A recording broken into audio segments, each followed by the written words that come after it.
வணக்கம் நண்பர்களே.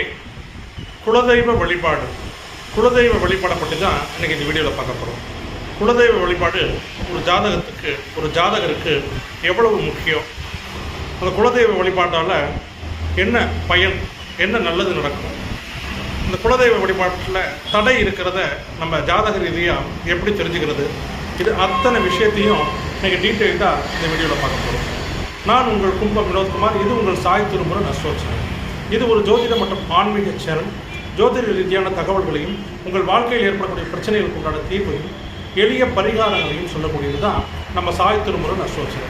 அதனால் புதுசாக நம்ம சேனலை பார்க்குற நண்பர்கள் நேற்று மறக்காமல் நம்ம சேனலை சப்ஸ்கிரைப் பண்ணி பாருங்கள், லைக் பண்ணுங்கள், கமெண்ட் பண்ணுங்கள், ஷேர் பண்ணுங்கள். அப்போ தான் நம்ம சொல்லக்கூடிய நல்ல தகவல்கள் ஜோதிட ரீதியாக எல்லோரையும் பேசும். இப்போ இந்த குலதெய்வ வழிபாட்டை பற்றி டீட்டெயில்டாக பார்க்குறேன்.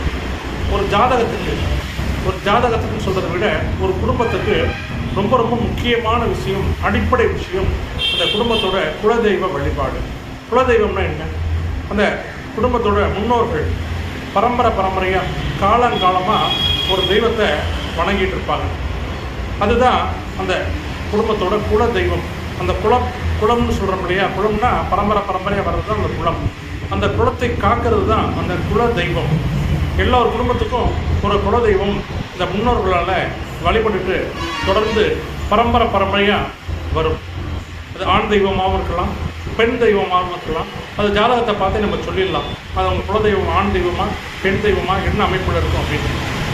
அப்படிப்பட்ட குலதெய்வ வழிபாடு தான் ரொம்ப முக்கியம்.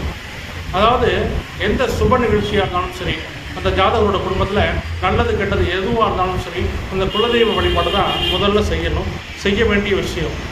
இப்போ ஒரு திருமணமே நடக்குது அந்த குடும்பத்தில் அப்படின்னா, அந்த பத்திரிக்கை அடிக்கிறோம் இல்லையா, அந்த முதல் பத்திரிக்கை அந்த குலதெய்வத்துக்கு தான் வைக்கணும். அதுதான் முறை.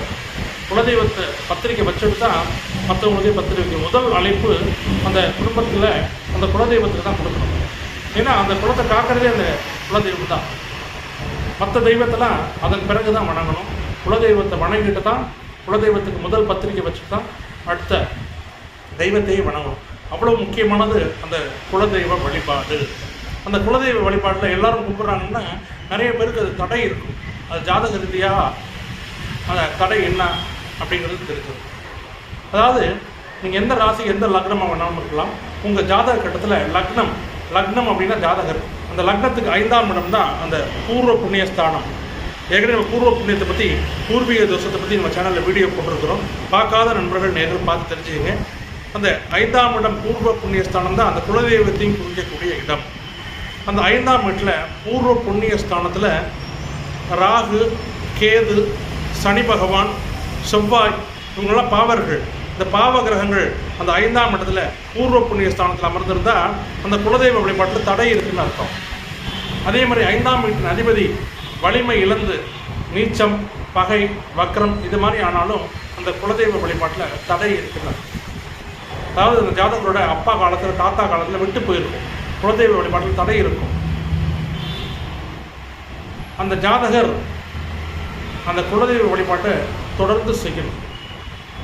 வருஷத்துக்கு ஒரு தடவை நாச்சும் நீங்கள் மாதம் போகலாம், தினமும் போகலாம், 6 மாதத்துக்கு ஒரு தடவை போகலாம், அதெல்லாம் உங்கள் விருப்பம்.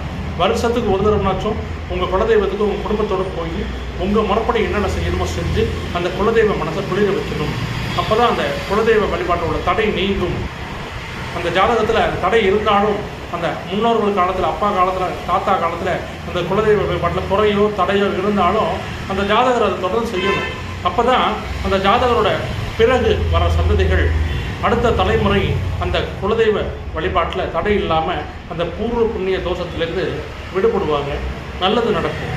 இந்த குலதெய்வ வழிபாட்டை தடை இருந்தால் அவங்க வாழ்க்கையில் அனைத்து முக்கியமான விஷயங்களையும் பிரச்சனைகள் வரும் அப்படிங்கிறது ஜோதிட விதி. அதனால் குலதெய்வ வழிபாடு ஒரு குடும்பத்துக்கு ரொம்ப ரொம்ப முக்கியம்.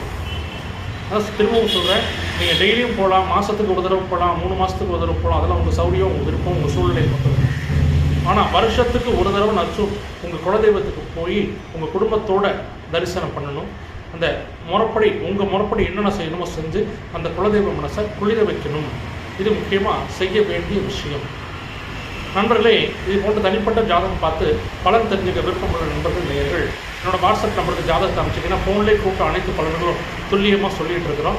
நீங்கள் எந்த ஊர், எந்த நாடு, எந்த மாவட்டமாக இருந்தாலும் ஆன்லைன்லேயே ஜாதகம் பார்த்து ஃபோன்லேயே கூப்பிட்டு அனைத்து பலனும் சொல்கிறோம். விருப்பமுள்ள நண்பர்கள் நேயர்கள் உங்களோட நம்பருக்கு கால் பண்ணுங்கள், இல்லை வாட்ஸ்அப் பண்ணுங்கள். நான் உங்கள் கும்பம் வினோத்குமார். இது உங்கள் சாய் திருமண அசோச்சார். நன்றி.